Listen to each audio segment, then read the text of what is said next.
I would love to hear from you what the context was of this email that you sent around a couple of weeks ago, Andre, where you said that to our latest development that you decided to build on some other infrastructure. So I'm wondering what you guys thought is happening. Let me please explain so that the context is the following. Let's say trying to after let's say unsuccessful attempt to deploy nodes, because it was literally very let's say time-consuming process to deploy ceramic. So I have deployed all of the software, but it just didn't start, and I was trying to investigate why.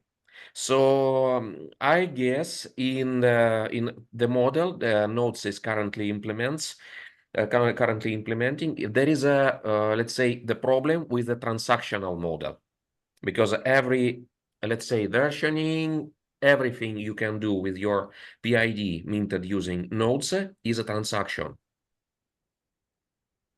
And then let's say it was only from my side. I was started investigating about OpenDHT.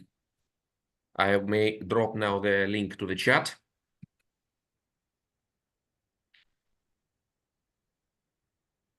because it's seems quite useful. This is the link.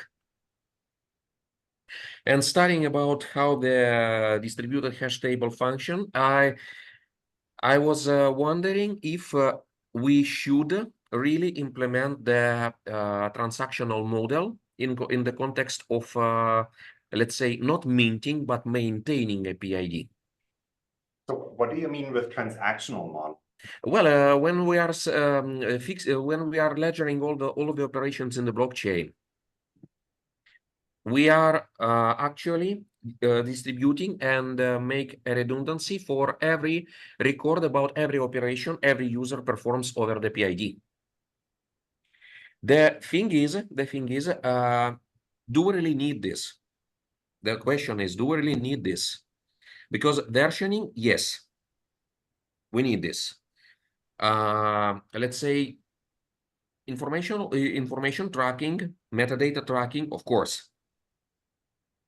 So let's say, but it's already done using a hash table, for example, inside IPFS, not actually the IPFS, but it's over the solutions like Aero, as we have discussed it before in our. You can see it in our videos, which are already on the YouTube. So from this point of view, to let's say also studying the concept on which BitTorrent network based, I just tried to recall it for myself. And it seems that the concept of distributed hash table could be used as, let's say, the message delivery environment. But let's say I was thinking about this. I was borrowing the concepts from two sources. I will drop now into the chat the link to the document, so you will see its current state right now. So the two sources of the concept. The first is a robotic operating system, which declares that the format of the single message transferred inside the system, in which, for example, may describe the agent login or the minting API. So the format of this message is the subject for being minted with PID. So it's let's say the internal standardization. And the second concept I was borrowed from, I don't know exactly what's the source of the standardization, but it was a telex system in the international banking before SWIFT emerged. So these are the messages with the limited time to live. But every message should be signed once everyone else reads it. So let's say it's like two-factor authentication implemented over every message. But in this case, we don't need really to, if we are relying to the encryption model we have inside the system, we don't need really to preserve all of the messages. So we don't need to identify them. Yeah, and this is I'm pretty sure that this concept can bring the let's say the simplification to the ledgering process of over the PID. And also this schema means quite very well able for being standardized. Because as Sergio once said, you can see it also on the video. Sergio once said, it is better to develop the standard and the environment of the standard for a different implementations than the reference implementation and the standard over it. Sergio, did I understood well? Would you confirm this? Yeah. Okay. Yeah, the thing we also spoke with the Diego, we had a meeting. Yes. And we saw the problem of having a central point of collecting data. It could affect, here it's something hard to explain, maybe in the global north, but in the south, we need to in public universities, we need to find ways to empower them, because they are essential in the construction of collective efforts to develop the science in the global south. Of course. So the kind of solutions we have to propose, it has to be such that they have to be appropriated by them, and as a tool to empower and build the stronger universities with the infrastructure that can be taken. The best example for us is OGS, OMP, where it's a free open source software solution that it can be installed, appropriated, and launched and from our servers for our community to the world. We are striving to find that kind of solution for a persistent identifier infrastructure that doesn't have a paywall, or and that can be appropriated by this middle. It's a sovereignty, not necessarily in the national level, because I completely agree. I completely understand you, Sergio. So I mean, this is actually exactly what we're trying to do with the Codex protocol. So the Codex protocol is entirely open source. Anybody can run it on their servers. Nobody can shut it down. It operates on a distributed peer-to-peer network. And it will be transferred from DeSci Labs to the DeSci Foundation. And we will install a governance model that is consistent with the POSI guidelines for public scholarly infrastructure. And this is a public good. So this is exactly what we're trying to do, right? It's so the DPID solution is part of the Codex protocol. And I don't know, Andre, when was the last time that you tried to deploy the protocol locally? But we only officially launched the Codex protocol 2 or 3 weeks ago. And before that, it was in development stage, and there was a bunch of things that didn't work yet. So it is very well possible that you tried to launch something that was just not ready yet. Maybe you want to try again, but as a little caveat, I've heard from Edward, from our chief from our protocol architect, that he also had hardware restrictions with running Ceramic. So he apparently also had some issues running Ceramic, but he has overcome them as far as I know. So it works perfectly well on the server infrastructure, but if you only have a small local machine with limited RAM and limited processor speed, then this may be an issue. So, I mean, if this is something that that you're struggling with, then maybe it's best if you would talk to Edward about this. So I haven't tried actually running this locally yet. But in production, it works now. So we have entirely switched to Codex. And Codex actually is a substantial upgrade to what we had earlier, because in comparison to our earlier version, Codex does not rely on any sort of gas fees anymore. So like we're indexing on a blockchain, yes, but we can do that now without actually needing gas. So we don't need wallets. We don't need users to have gas. It's just like, this is all frictionless. It's super fast, and it doesn't cost anything. So that is actually, I think, a pretty substantial engineering effort that we pull off here. Yes, well, I can now well understand, and the thing is, you know about the just mentioned about the struggling with the resources. Yeah. Have you an estimation about the resources you need to run a node? Oh, yeah. So this is like, honestly, I can't tell you. Yeah. This is something like, can you maybe just ask Edward about this, or Sina? So that would be great. Actually, I would love to know that as well. So like, we're obviously using like cloud services, and that works just fine. But yeah, I'm assuming that this is going to be like not so resource hungry, that it would be prohibitive for, let's say, a university in South America. So that should absolutely not be the case. Yeah, and also because just to let you know, I completed the work on Debianizing IPFS.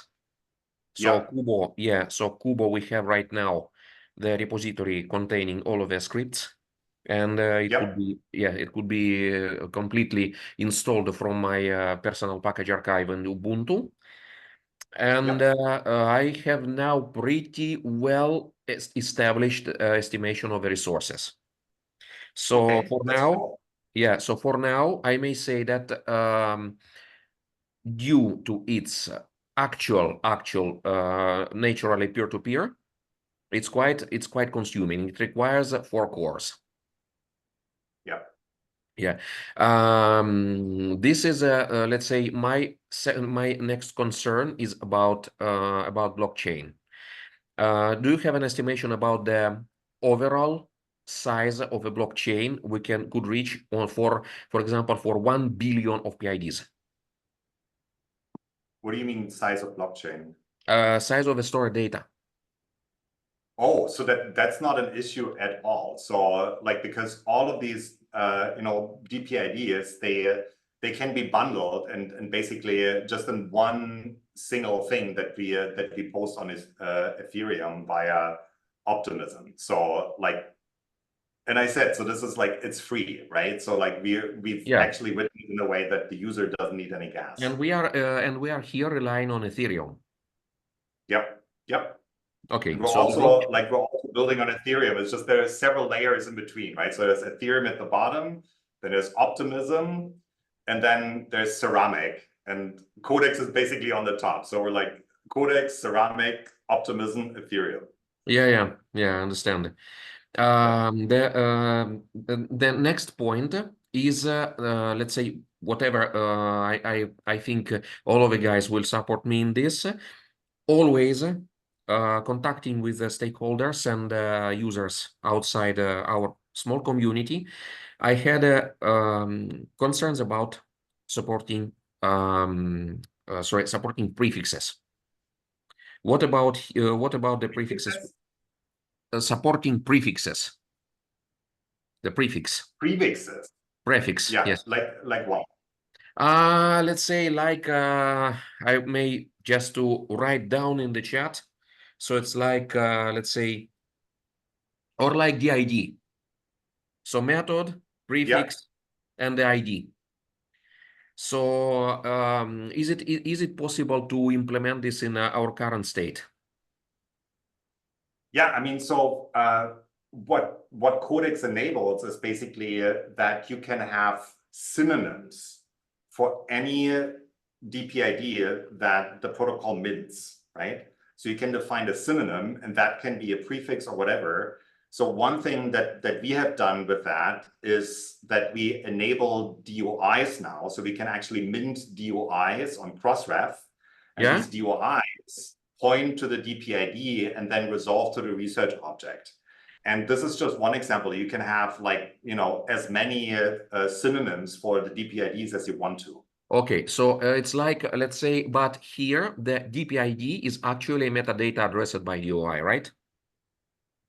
Yeah, so it is literally the link that the DOI points to. Yeah. So by doing that, the DOI now actually becomes an actual persistent identifier because it cannot break anymore. Yeah, because thinking about the persistence, I think Francis will support me in this. Thinking about the persistence, I am pretty sure that the decentralized system should be always on top. So in this case, for example, if we are defining the prefix for DOI, the DOI should be metadata addressed by DPID and not inversed. Because here the motivation is quite well. Once we are losing the DOI, then where is how would be the reverse compatibility with DPID? And Sergio, please. Yeah, and also here for us in the south, DOI is not an option because the costs. So we are working with ARC, so maybe ARC can be. We have to test if it's compatible with ARC. The persistent identifier solution, it needs to be like ARC is. We are trying to work. We are in a joint effort of 4 universities to develop a local identifier that can connect with a global identifier. In a persistent way and decentralized way, but without losing the sovereignty. We saw that now Crossref is sponsoring public the DCI. How is that sponsorship going, and if it's gonna allow other identifiers than DOI for the global, because our idea is not to cancel Crossref, but to make it just another one. Persistent identifier. So the thing is, we see the behavior of Crossref a bit like Windows. You know, whatever is starting, they put they stamp on it, and then they sponsor ROD, they sponsor our seed. So it's allowing other persistent identifiers just that enough that they don't challenge DOI in the way. I speak freely because I have no business there. Totally. No, and to see the sponsor of Crossref for me, it's a bit okay. Another Crossref sponsored and developed. So just to be very clear here, so Crossref is not sponsoring us in any way whatsoever. We became a membership organization of Crossref, just like hundreds of others.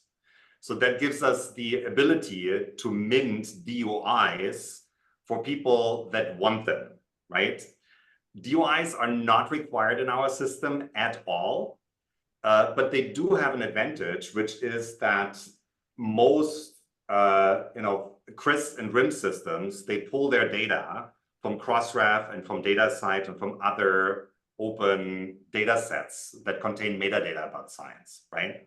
Yeah, I saw Benalex there. The only reason we joined Crossref is because we wanted to be able to index the content that people put on the Codex network, to index that in Crossref, So that's actually findable by all the Chris and Grimm systems that universities and funding agencies around the world are using. The DOI in our system is not the identifier. The DPIDs are the identifier. The DOI is a synonym that only allows us to index that content that is generated with the DPIDs on the existing scholarly record. So that's the only reason why we have that link. One very technical. And the DPIDs can be generated with Dark? Yeah, totally. I mean, this is like we're minting literally like millions of DPIDs every day, and not a single one of them has a DOI. So there's right now in our system, there's only 2 scenarios where we're minting a DOI. It's either when an author is getting an open data or an open code attestation validated by the DeSci Foundation. So that generates a research object that is then indexed and cross-ref and basically gives people automatic authorship credit for having made data and code publicly available. And the other scenario is when people use our submission package builder, where they can like generate a cover page for their manuscript that they want to submit to some journal, and basically already have on the cover page a link to the data and the code that they put into their research object. So when they do that for the very first time, that also generates a DOI. But under no other circumstances are we currently minting DOIs. So maybe there's going to be use cases in the future where people will want DOIs, but yeah, it's absolutely not necessary. One very technical question: where the indexes are stored? You mean on what server? No, whatever. Who? Not who. How the information in the index is distributed between the nodes. This is an essential question. Yeah, I mean, my understanding is that this happens via the blockchain, so that this is the function of like Ceramic, Optimism, and Ethereum. And this is my probably my biggest concern here, because now I have a very well estimation, because it was now it's we have a tragic events happening in the book world, because the owner of one of the most famous Russian libraries, online libraries, is dying from cancer. And so he's trying to preserve whatever he made. And the estimation about the current state of his library requires an index, because it was a full text search, requires an index that actually contains 600,000 of books. Yeah, I see. That's what you mean. Okay. Yeah. Right. So my understanding is, but please verify that with either Sina or Edward, that basically the people that are running a node in the network, that they decide what part of the index or what index they actually want to store locally. So that's the entire idea of the peer-to-peer network, right? So that you can have, in principle, that you can have several parties that are sort of like co-storing and co-pinning the same content, which can be surfaced with the same DPID, right? Yeah. So that is the entire idea. So that's how we're going to get away, like from link rot data, like link rot, content drift, data silos, and data loss, right? So that's the entire idea underlying this architecture. Yeah. Okay, thank you very much. This because this question is essential. Just to complete, the overall size of the index of that library is 1 terabyte. Yep, which is nothing, honestly. Like, well, for the world of big data, yes, but for the university, sometimes it does. It does make sense. So the next question here is about the agents in your network, because now we are completely depending on the ORCID, right? On the what? Or user identifier. So to log in the system, what do we need right now? Because before it was ORCID. Now, what token do we use? So you don't use any token. So to log into the system, So at least on our graphical user interface, you can do that with org ID, you can do that with any email address, or you can do it with any wallet. Okay, so you need, but anyhow, as in internal representation, you need a token which will identify your account, or it is just an email. This is again. Email is totally fine. Yeah. Okay, so it's let's say somehow of a kind of a synthetic flavor token. Okay, because what I was actually I was studying again the Swift system, because let's say it's not a blockchain, but it functions like a blockchain actually. Yes. Yeah. It's just very centrally operated. Yes. Yes.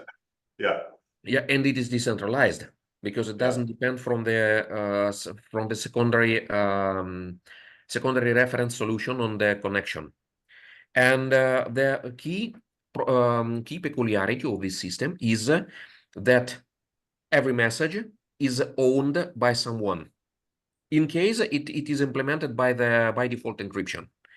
But the thing here is could it be also implemented in the is it necessary to implement it over blockchain? No. Yeah, because this is actually the underlying technology with which could be, for example, as it is written in the document I dropped on the chat, it could be, for example, the two-factor authentication implemented. So instead of having the centralized third party, we can do using the any other node, knowing this knowing this key. Yeah.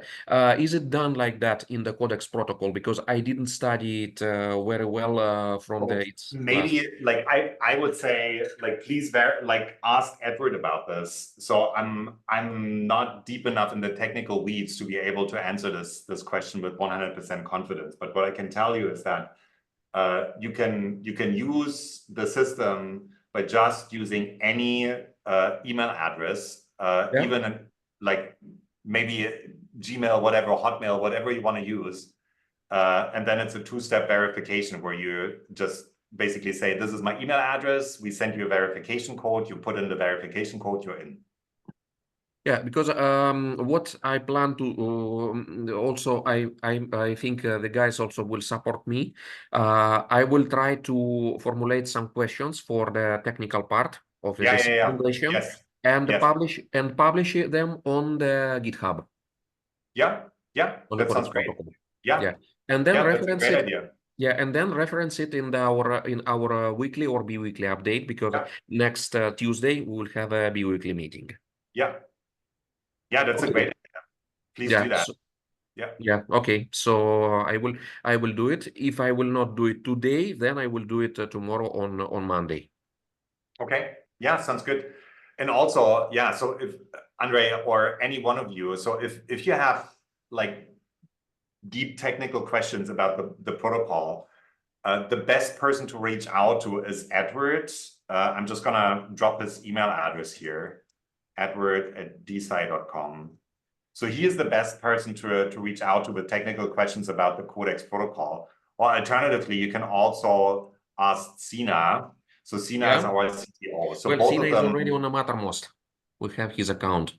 Exactly. So we can, I can try to just duplicate the messages and and the another concern we had because when I was starting the deployment of a ceramic, it was let's say it was extremely difficult to bootstrap it because of one thing, to have an identity that differs from the standard kind of Ethereum identity.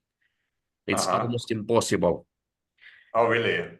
Yes, because what I was trying to do, I was trying to generate from scratch the key in Python, in very simple Python program, and then drop it down into the network, because this key is always the endpoint for the derivation.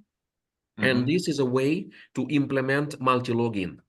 So, for example, you would have something like you have connected accounts from Google, from Mail, from Hotmail, from anyone else, from Orchid, and then the system may work. And also, it's because it is very important to all of the decentralized networks. If you have lost your node, but you didn't lose your account. In the blockchain solutions, it may be done, but sometimes it's very, very difficult, and many people are losing their wallets. I also have lost my wallets, and I see that this is an essential feature for the persistency. Once we don't have it, we will not have a persistency once we are relying on the blockchain. And this is why so this is a swarm of the key ideas that was driving me to suggest usage of different underlying technology of ledgering and messaging. Yeah, I mean, as I said, I mean, obviously you guys are free to build on whatever you want. So I'm only here to to answer questions and like help alleviate potential misunderstandings. And also like for these types of questions, I think they're really fantastic. They're really good and deep. I would love it if you just ask them also to Sina and Edward and let them answer them. So like I never thought about this, so I cannot confidently answer like how we're dealing with this. I'm assuming it's not a problem, but like I would prefer if Sina or Edward actually confirm that. Yeah, I think they may confront and address this question because some of them really shown themselves as essential thing. No, obviously, yeah. And also we have just speaking a bit in advance, we have a pretty good solution over the messaging with a ready to use example developed by French developers. It's an OpenDHT. Actually, it's an adoption of the BitTorrent mainstream DHT for the ledgering solution. I tried it, it's absolutely fantastic. So, and the second is what I have explained. It's about the, let's say, identifying by the persistent identifier the standard and the format of a given message. Once we have it, then we have absolutely everything because we have versioned message. And this is, I will now drop the link to the chat. It's from robotic operating system, as I am coming from the robotics. So I will now drop the link to the one of the key concept of this.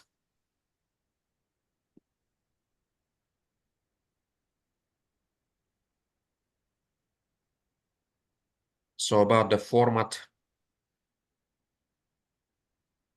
of messages is how it is defined.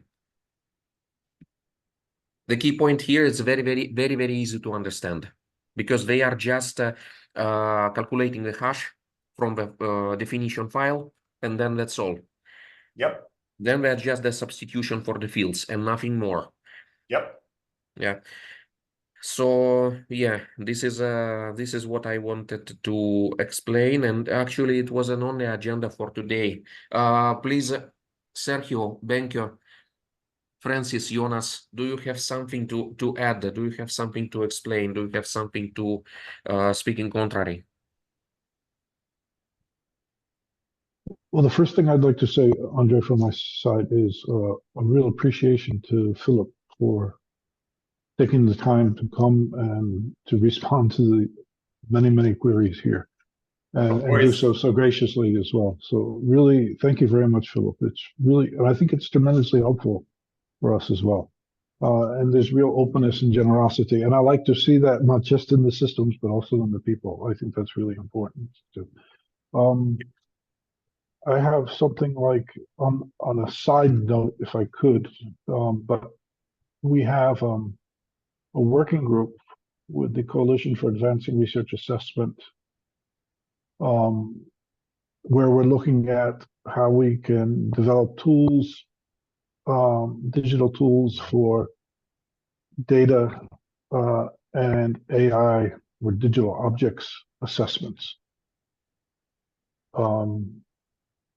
Jonathan Starr and Ali and has been involved with this and extremely helpful. Eric was also involved before he left. And they've been extremely helpful, really very generous. And we met them at a hackathon here too. We participated, thanks to them, actually, in a hackathon here in Brussels. So that was really good. Yeah, so we're at a crossroads right now to know the extent that we could go in with OSI on this. And we had a conversation, in fact, yesterday with Ali and John, a very good conversation. I guess it's a conversation similar to today's conversation too, but at a much lower technical level, I should say, than today. That one yesterday's I could almost understand. This one I'm not left field, but yeah. So we're going to continue to pursue that discussion to see how we can do it. The concerns that Sergio raised are pretty much our major concerns, is to make sure that whatever is built, I don't know, we're using the term portability, is probably not the good term, but to make sure that this could be adopted and adapted to different platforms and different needs, and it's not reliant on one platform or one system. 100% agree. So this is why, like, literally all this infrastructure that we're building, including the Codex protocol, is under the same license as OJS. It's a copyleft license, which basically allows anybody to fork the code, to run with it, to do whatever they want with it, but they have to also make it open. So even derivatives of this have to be open. So that's the license. So if I could, I apologize to take away from the meeting, but so I'm in a European context here. I'm in Leuven in Belgium, and and this Koala is a European, really mission initiative. Yes. Which has a lot of politics behind it, very strong politics, and a lot of politics inside of it. Yep. If I speak very freely. Yeah. Yeah. And of course, so the obvious platform to build on, to work on, would be the European Open Science Cloud, EOS platform.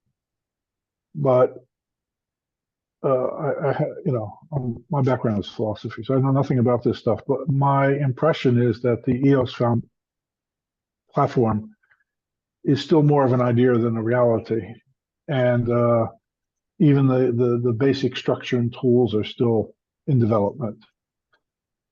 Probably will be for the next so many centuries. So, but also working with the Global Open Science Cloud at the Chinese Academy of Sciences, and also the African Open Science Platform, and so forth. So we want to be able to move, or whatever we build, that it can go to these different places, as well as the places in Latin America or something like that. And people can do what they want to do with it. Yep. And really, this idea of, let's say, sovereignty of appropriation that Sergio talks about, I think I see those as kind of underpinning values that we have to maintain. 100%. 100%. Maybe like I completely agree. And this is actually, we recently wrote down what we call our 10 commandments. And maybe for you guys, you can just have a look at this, because they basically reflect our values here and what we stand for. And this is, I think, 100% aligned with the ideas that you guys are talking about. Thank you. If I could just go, sorry, Andre, do you? No. I just wanted to say thank you for Philip, and to ask you to drop a link to the working group if it has a web page. Yeah, I will drop a link to that as well. To collect everything and publish them on the YouTube. Yes. Yeah. I will. So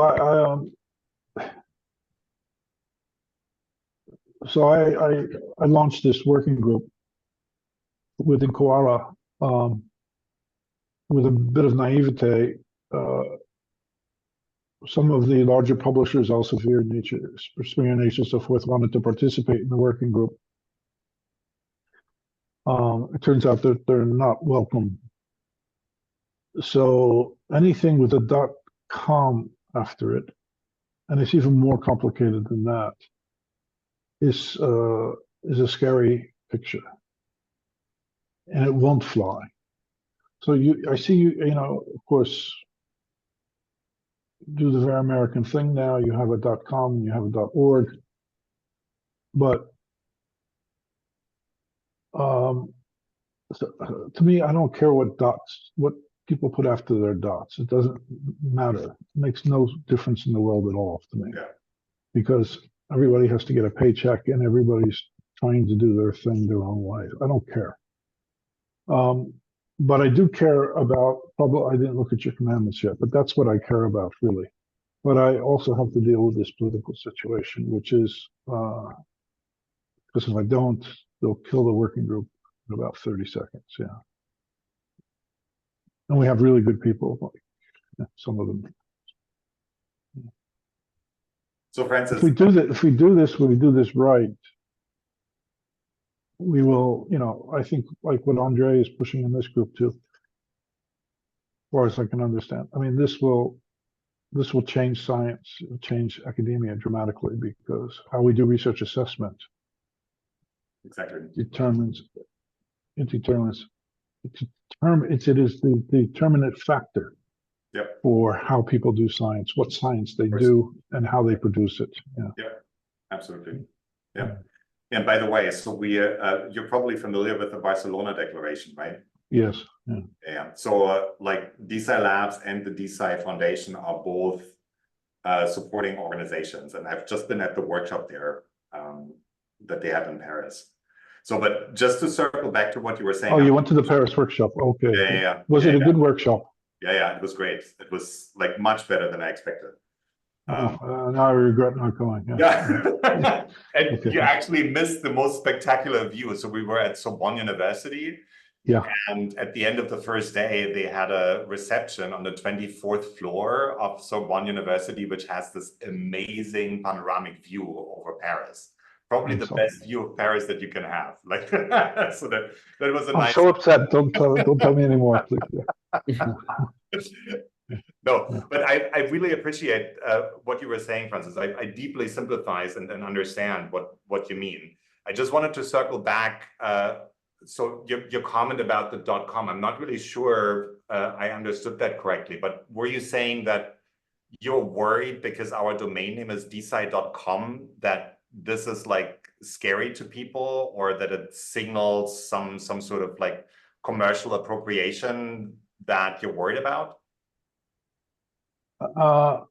So I don't care again about the 3 letters that you put after your dots, or 2, whatever they are. Yeah. But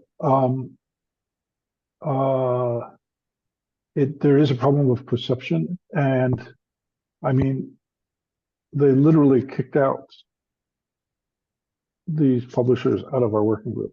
It was in a not very friendly way. So I think that and to me it's a mistake, because of course they're against these powerful organizations, and you know, it's the academics fighting the world, but we have to go together when we do these things. But we have to have the kind of values and so forth that Sergio and Andre are expressing here as well. For me, that's important. Yeah. And so there's some let's say rules of engagement issues that we have to respect. And one of them is that, you know, part of the problem for me was that this decision was made ad hoc. It wasn't in the rules or anything. It was just decided from the top down, and that also disturbs me. But the decision is, no for-profit, let's say, organizations can be involved. Yep. So we can always run it through, in a certain sense, run it through the foundation. But yeah, exactly. Yep. But I don't want to do things only in an appearance way as well. Yeah, I completely agree. So, I mean, this is partly on me that this has been taking so long, just because I'm like completely overwhelmed with so many things. But it, like in Q4 this year, it's finally going to happen that we will legally transfer the Codex protocol, the intellectual property rights around it, from DeSci Labs, the company, to the DeSci Foundation. And then we will also establish a governance mechanism that corresponds to the POSI principles. And if you guys would be open to it, I would actually love to get your ideas or your feedback on how we're thinking about this. So I'm definitely not an expert thinking about governance mechanisms. I can only learn from what is out there, which actually works, and I look at the guidelines, what we need to think about. So we basically need to set this up from scratch. But the entire idea really is that we want to create a public good that belongs to the academic community, that is governed by the academic community, and that cannot be appropriated or taken advantage of by any particular party or organization. So that's the entire idea behind this. So Philip, I would even go further, that it doesn't belong to any community. Exactly. And that it's open to any .com, any for-profit, if it's Microsoft or if it's Bill Gates, same difference. And right. It's open to anybody, and it's not controlled by anyone. And this just a little remark. I'm pretty sure that it should be also reachable by the different kind of flavors of implementation, like it was already done. We have an excellent example for every participant of the academic community. It's LaTeX. It's LaTeX. LaTeX, yes, of course. Yes. So once we have this standard, we have everything what Francis said. Yep. It's a brilliant example. Yep, I completely agree. And so is Unix, of course. No, because actually the Unix kernel was proprietary, and then once Linus Torvalds made the different kernel, it became Linux, so it became free. Afterwards, it let's say changed the world, but before it was it was like we have right now, exactly as Francis said about .com. So it was not centralized. It was not, let's say, closely licensed, but it was in a gray zone due to the central management and governance of a domain, of a formal domain, not the actual domain. Well, so this, what I see now is this recovered the FAIR principles. I mean, the Codex protocol can help a PID infrastructure that's needed for to fulfill the FAIR principles that are needed for an open science. Then we will need the CARE principles, and that these should not be obscure or hard, not even with the language barrier, but also a technical, to make it with the literature that supports the development, so it can be easily grabbable, taken, acquired, and make it even or by forums or with the community, so anybody can be part of. Yep. Otherwise, it's a centralized, not by design, but by practice. Exactly. Let's say I was trying because, well, due to my experience with IPFS, it was not so easy to Debianize IPFS Kubo. So I was also trying to make a research about automated adoption of ceramic. Let's say without intrusion from a side of a very masterful system administrator, it's almost impossible. And this is what I think all of us should address, including you, including Sina, including Edward. I know. I mean, I completely agree with this. I can see all of these issues, and yeah. So I'm thinking maybe there is a need like for an installation package or something like that will just automatically like basically set it up on like any server that you want to run it on. I mean, something like that I think would actually be really, really good, because I can clearly see right now, like it's basically only us and the developers who have developed the protocol who actually ever had to run it. So of course they didn't think about this. Of course not. Exactly. This is also not very high in our priority list. But like hearing this from you, like that, yes, that makes perfect sense. We just need to find the time and the resources. Otherwise, we will not have let's say the infiltration of this protocol, as we don't have an installation. Yeah. So there is a let's say the phrase "no taxation without representation." There is no adoption without installation. I completely agree. I mean, this makes perfect sense, and I mean, honestly, this is something that I've been worried about for a while, and it's obviously something that stands like as an obstacle for this protocol to get widely adopted, right, across different institutions, different servers, whatever. It's exactly that, and like yes. So this is thank you for bringing this up. Yes. Can I say something? I think we need something like the Library of Babylonia, because that's what I see what we're doing. We're building the new libraries, or the new library. Yep. New Library of Alexandria, the new Library of Congress, whatever it is, that's what we're doing. We're building that.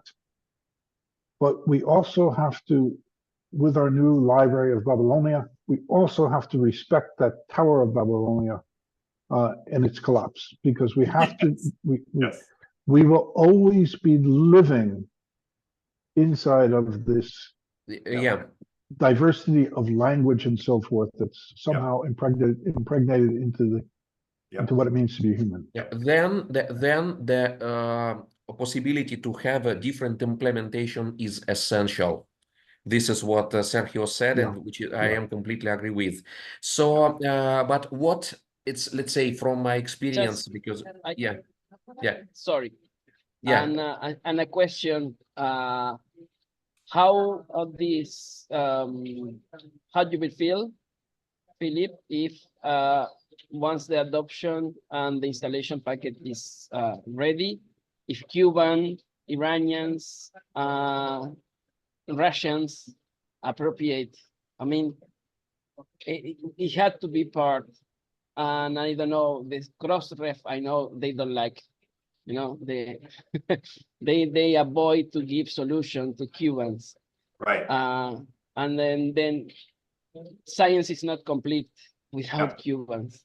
Yeah. Well, especially health science. Yeah. I mean, so my position on this is very clear. So, I mean, we're a technology company. We develop software. We're not a publisher. We have no. But politics comes, you like it or not, politics goes there. Yeah, sure. But there is a huge difference. I mean, there is no human action without politics. Right, but there is a huge difference between a publisher and an infrastructure provider, right? There's a huge legal difference. We're an infrastructure, we make software, and then how people deploy that and what they do with that, that's literally none of our concern. I mean, of course, we have an ideal scenario in mind, but if people want to use that for purposes that we didn't see, there's nothing we can do about it. But what we really need to define is the clear rules under which the contribution in the, let's say, this given network will be considered valid or not. Yeah. This is why I'm so sure about the concept of messages.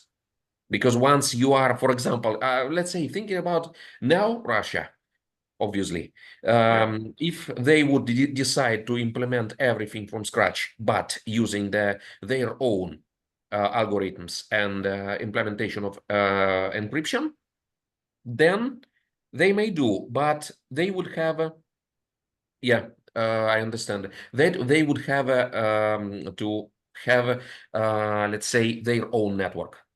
If they are willing to do, it's okay, but we should not care about it. It's not our it's not our network. That's exactly that's the idea of a copyleft license, right? So anybody can fork it, they can do with it whatever they want as long as they keep it open. That's according to the rules. Yeah, and that's the last thing I want you to hear, that what we really miss right now in the decentralized network, from my experience, because I built this from Git and IPFS, Debian repository software, and Git. So something like, let's say, that solution about like GitLab, but working over that decentralized. I pretty believe that it should not be implemented over the web technology. The web is too heavyweight for it.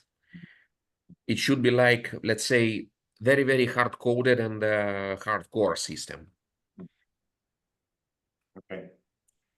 All right. Well, thank you all.